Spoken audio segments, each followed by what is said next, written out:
حضرت محمد بغدادی ازجعی رحمۃ اللہ علیہ سرکار غوث اعظم رضی اللہ تعالی عنہ کی خدمت میں حاضر ہو کر عرض کی کہ میری بچی فاطمہ جس کی عمر 16 سال ہو گئی بڑی حسین و جمیل ایک دن چھت پر چڑھی اور وہیں سے غائب ہو گئی۔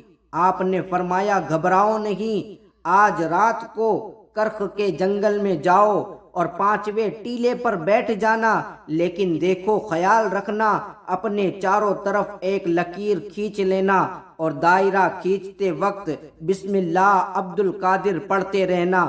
رات کا کچھ حصہ گزرنے کے بعد جناتوں کی جماعتیں گزرنی شروع ہوں گی، ان کی شکل اور صورت بڑی بھیانک اور ڈراؤنی ہوگی، مگر تم بے خوف بیٹھے رہنا، وہ تمہیں کوئی ضرر کوئی نقصان نہیں پہنچا سکیں گے۔ عین صبح کے وقت جناتوں کا بڑا سردار بڑا بادشاہ اس راستے سے گزرتے ہوئے خود ہی تم سے تمہارا مقصد پوچھے گا، تب تم اس کے پوچھنے پر اپنے مقصد کا اظہار کر دینا اور یہ کہہ دینا کہ مجھے شیخ عبد القادر جیلانی نے تمہارے پاس بھیجا ہے۔ اس کے بعد اپنی لڑکی کے غائب ہونے کا پورا واقعہ بیان کرنا۔ محمد بغدادی ازجعی رحمۃ اللہ علیہ فرماتے ہیں کہ میں نے سرکار غوث اعظم رضی اللہ تعالی عنہ کے حکم کے مطابق عمل کیا اور ٹیلے پر جا کر اپنے چاروں طرف لکیر کھینچ کر بیٹھ گیا۔ چند ساعت چند گھنٹے کے بعد خوفناک صورت والے جنات کا قافلہ وہاں سے گزرنا شروع ہوا۔ ان کی گزرنے کے وقت وہاں پر بیٹھنا جناتوں کو بہت ہی ناپسند تھا، مگر وہ دائرے کے اندر آنے کی جرأت نہیں کر سکتے تھے۔ میں ساری رات اس ٹیلے کے قریب سے جناتوں کے قافلہ در قافلہ دیکھتا رہا۔ عین صبح کے وقت جناتوں کا بادشاہ شاہانہ ٹھاٹ کے ساتھ عالی شان گھوڑے پر سوار ہو کر ادھر سے گزرا۔ بادشاہ نے مجھے دیکھتے ہی از خود کلام کیا اور کیفیت معلوم کی تو میں نے جواب دیا کہ مجھے شیخ عبد القادر جیلانی غوث الثقلین رضی اللہ تعالی عنہ نے تمہارے پاس بھیجا ہے۔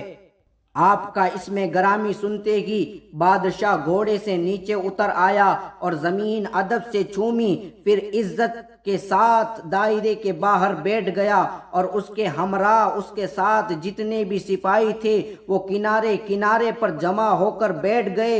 وہ عجیب منظر تھا، حد نگاہ جہاں تک نگاہ جاتی جن ہی جن نظر آتے تھے۔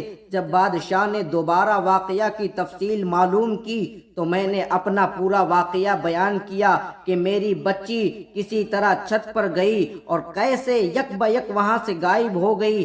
تفصیلی معلومات حاصل کرنے کے بعد بادشاہ نے اپنے ساتھیوں کو حکم دیا کہ کس نے یہ حرکت کی ہے۔ سارے جنات لرز اٹھے اور کہنے لگے کہ ہمیں اس کا قطعی کوئی علم نہیں۔ پھر بادشاہ نے اپنے مقرب ساتھیوں کو حکم دیا کہ جس نے بھی یہ حرکت کی ہے اسے جلد از جلد گرفتار کر کے میرے پاس لاؤ۔ تھوڑی دیر کے بعد میں کیا دیکھتا ہوں کہ ایک جن بادشاہ کی خدمت میں حاضر کیا گیا جس کے ساتھ میری غائب شدہ بچی بھی ہے۔ معلوم یہ ہوا کہ وہ چین کا شیطانی جن ہے۔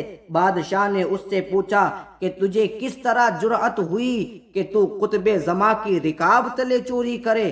اس نے کہا کہ میں پرواز کر رہا تھا، میں نے اس کا حسن دیکھا تو میں عاشق ہو گیا اور اس کو اپنے ساتھ اٹھا لایا۔ بادشاہ کو جلال آ گیا اور اسی وقت اس کا سر تن سے جدا کر دیا اور میری بچی میرے حوالے کر دی۔ میں نے بادشاہ سے دریافت کیا کہ تم لوگ سرکار غوث اعظم رضی اللہ تعالی عنہ کے بہت مطیع و فرما بردار ہو؟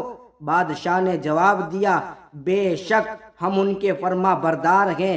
حضرت تو اپنے مقام سے ہماری نقل و حرکت کو ملاحظہ فرماتے رہتے ہیں، اور اللہ تعالیٰ جب کسی کو قطب زماں مقرر کرتا ہے تو اسے جن و انس پر قدرت و اختیار عطا فرماتا ہے۔ یہ غوث اعظم کا مقام و مرتبہ ہے۔ حضور سیدی اعلیٰ حضرت فرماتے ہیں واہ کیا مرتبہ اے غوث ہے بالا تیرا، اونچے اونچوں کے سروں سے ہے قدم اعلیٰ تیرا، سر بھلا کیا کوئی جانے کہ ہے کیسا تیرا، اولیاء ملتے ہیں آنکھیں وہ ہے تلوا تیرا، اولیاء ملتے ہیں آنکھیں وہ ہے تلوا تیرا۔